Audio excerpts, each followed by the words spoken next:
Avanzamos, señoras y señores. Nos vamos a hablar ahora con un empresario panameño, Felipe Ariel Rodríguez, expresidente de APEDE, que está trabajando también en el tema del Pacto del Bicentenario, pero con él vamos a hablar como empresario. En este momento él está también en Chiriquí, desde donde estamos conversando con él. Hace un rato nos dieron una cifra que nos llamó poderosamente la atención. El vale digital lo están recibiendo, nos lo dijo el señor Luis Oliva de la Autoridad de Innovación Gubernamental, cerca de 810.000 por allá, sí, personas, más de 800.000 personas, imagínense usted. Eso significa que pudiéramos estar hablando de más de un 25% lejos llegando al 40% por allá, de la población económicamente activa. O sea, son gente que está desempleada en este momento. También hemos visto cifras de desempleados por encima del 25% de desempleo actualmente. ¿Cómo ve usted la situación en este momento como empresario, señor Felipe Rodríguez? Muy crítica. Creo que no se le está dando la atención que merece el problema económico, que ya lo tenemos, no es que se avecina. Se ha atendido la pandemia más desde el punto de vista de salud, que no es malo, pero paralelamente se debe ya poner mucha más atención al tema económico. Hemos hecho evaluaciones en diferentes sectores, hay unos mucho más golpeados que otros. El turismo es uno de los que más está resentido y sobre todo que no tiene una certeza en la reapertura.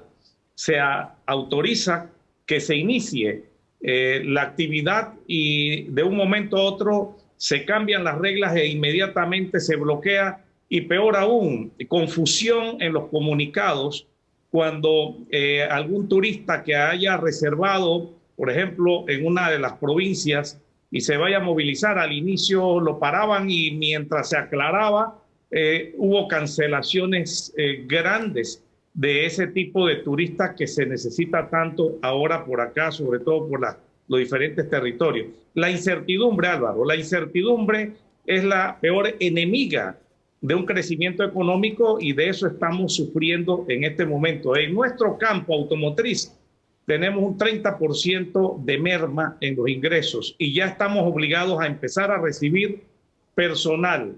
¿Qué debemos hacer? Ajustar los gastos a donde se pueda, pero ya no es suficiente y ya empezaron a haber reducciones de planilla con despidos principalmente de aquellos que tienen menos de 2 años, que el empresario puede hacer el despido siempre y cuando pague todas las prestaciones. Y los mutuos acuerdos que ya se empiezan a negociar, aunque tengan que ir a ser revisados en el Ministerio de Trabajo, se van a incrementar muchísimo. Y esto es para aquellas empresas que pueden liquidar, pero aquellas que no pueden liquidar, no les queda otro camino que cerrar y quedar incluso con deudas que no pueden hacerle frente. Esa es la situación actual. Sí, casualmente en una publicación que se dio hace algunos meses atrás, se hablaba de que solo 3.000, aquí estoy buscando la información, solo 3.000 empresas en Panamá tenían la capacidad para poder enfrentar una liquidación a sus empleados, decía la información que publicó un diario de la localidad. Imagínese usted, ¿cómo hacemos, por un lado, cómo hacen los empresarios que quieren liquidar si no pueden pagar esa liquidación? Por otro lado, hay mucha gente que está con contrato suspendido, pero ya no tienen trabajo y no le han dicho nada porque el empresario no puede pagar esa liquidación. Y por el otro, ¿cómo hacer para poner a caminar, aunque sea pasito a pasito, economía y salud al mismo tiempo y no tener que parar una, subir otra? Sube la otra, para una. ¿Cómo hacemos esos puntos? Eso es importante porque sí hay fórmulas para poder reactivar la economía y a ir hacia una recuperación. Mira, muchas empresas están hablando con sus trabajadores y de manera consciente ya no pueden pagarle una liquidación y están negociando. El mutuo acuerdo te permite negociar la indemnización para aquellas que todavía pueden pagar parte de la liquidación, pero aquellas que no pueden pagar nada porque están descapitalizadas, ya la opción es el cierre, y el cierre definitivo. Acá en Chiriquí hemos visto cientos de cierres de empresas que ya no van a abrir más porque han desmantelado su operación. Te das cuenta que no va a abrir más porque ya no hay ningún equipo allí adentro. Locales libres para alquilar cada vez más crecientes. Pero hablemos de qué se puede hacer. Mira, al mismo tiempo hay algunas actividades que tienen posibilidad y el turismo es una de ellas, pero si usted ahora mismo va a hacer alguna tramitología para reactivar su operación, para ampliar incluso su operación porque está cambiando de actividad, le deseo mucha suerte porque esa tramitología es como que si estuviéramos en situaciones normales, e incluso en las situaciones normales ya era difícil. Aquí hay algo que esperamos y es que el sector público se convierta en un aliado del sector privado que quiere reactivar alguna actividad económica. Eso no lo percibimos, más bien es un obstáculo el sector público para reactivar la economía desde el punto de vista de que no acompaña adecuadamente. Y estoy hablando del sector público a nivel nacional, a nivel municipal, a diferentes niveles. Así que aquí hay una manera de ayudar y es unirnos facilitando las cosas y no volviéndose más bien un problema como siempre ha sido la tramitología estatal para la empresa privada. Y por otro lado, Álvaro, la burocracia estatal para ejecutar proyectos. Hemos identificado más de $1.000 millones aprobados por multilaterales, me quedo corto, para proyectos que son importantes de inversión pública que impactaría en la economía, y te voy a dar 3 o 4 ejemplos. El proyecto que está en mi ambiente y mi cultura para potenciar los sitios protegidos, los parques protegidos como sitios turísticos con condiciones que obviamente se deben tomar en cuenta. $107 millones. Veamos la ejecución de eso, mínima. Y eso ya está aprobado con recursos asignados. El Plan Maestro del Agro, $28 millones aprobado por el Banco de Desarrollo de América Latina, 0 implementado porque le ponen un tope al MIDA, y el MIDA, para poder implementar este tipo de proyectos novedosos que nos impulsarían mucho más, tendría que reducir algún programa para entonces darle cabida a este nuevo programa. Allí hay un tema que resolver. Proyecto de ciudades turísticas, $100 millones en la Autoridad de Turismo. Se asignó 5 millones para ejecutar en el año 2021 y esperamos que no sufra lo que están sufriendo los otros proyectos que quedan estancados. En el Meduca, $200 millones, 100 con el BID, 100 con la CAF, que también sufren de temas de burocracia. Y por ahí podemos seguir. Entonces, sí tenemos manera de cómo salir adelante, pero requiere un cambio de mentalidad, requiere nuevas estrategias, y en este sentido el sector público tiene la palabra. Programas de financiamiento al micro y pequeña empresa, Profimipe, que tiene 50 millones para prestar. Bueno, también estaba estancado. Ya nos dio una buena noticia el director Oscar Ramos de la AMPIME, de la potenciación que van a hacer de ese proyecto, que le da una garantía del 70% a las empresas que califiquen y que llenen un mínimo de requisitos, y el 30% lo asume el intermediario financiero de la banca que está inscrita en el Sistema Nacional de Fomento. Muchos programas hay, el problema es que no funcionan y no se ejecutan adecuadamente. Danilo Toro, Felipe. Felipe, muchísimas gracias. Sus apreciaciones son siempre muy bien valoradas. Una pregunta de fondo. Entre las lecciones aprendidas por estas crisis que estamos viviendo, está la de que tenemos que replantearnos nuestro modelo económico. Debemos mirar más hacia la industria y hacia el sector agropecuario y la pesca, o tenemos que seguir insistiendo en el sector servicio, que ahorita mismo está totalmente allanado al suelo. ¿Cuáles son las alternativas, don Felipe? Eso ya se ha estudiado. De hecho, el crecimiento económico importante que ha tenido el país en las últimas décadas incluso, líder en Latinoamérica en varios años, ha ido acompañado de una desigualdad territorial de las más altas del mundo, la segunda en Latinoamérica. La desigualdad territorial significa que el Producto Interno Bruto se concentra en un territorio excluyendo a otros territorios de ese crecimiento económico. 85% del Producto Interno Bruto se genera en la región interoceánica de Panamá y Colón y está basado en el sector servicios, mientras que 15% en el resto del país. Esto ha sido reconocido por multilaterales, por el propio gobierno actual, y el modelo económico tiene que ver con una inclusión de los territorios en ese crecimiento económico, dándole también importancia a las inversiones públicas que se deben orientar a esos territorios, integrándolos. Y obviamente la economía de los territorios alejados de la región interoceánica es más primaria y secundaria que terciaria, aunque tiene el sector terciario. Sí tenemos que reformular el modelo económico, más bien la estrategia económica, dándole mucho más importancia, en este caso al sector primario y a la agroindustria conectado con el sector primario, cosa que ya lo sabemos. El tema es que el cómo todavía no lo aterrizamos del todo. Ya existen planificaciones territoriales impulsadas con empoderamiento de los mismos territorios de la sociedad organizada, empresarial y civil, que hemos puesto a disposición de los gobiernos de turno para impulsar esa economía de estos territorios, para evitar esa migración que se ha venido dando histórica, que nos merma el capital humano de los territorios, principalmente los jóvenes que se van a buscar las oportunidades a la capital y que no necesariamente encuentran esas oportunidades. Felipe, hasta el momento se habla de la pérdida de cerca de 300.000 empleos. Panamá, en momentos normales, es una economía que genera 45.000 empleos por año. Si hacemos una simple matemática o regla de tres, nos vamos a percatar de que pudiéramos estar tomando cerca de 6 años para llegar a febrero del 2020, cuando toda esta telenovela comenzó, o toda esta historia comenzó.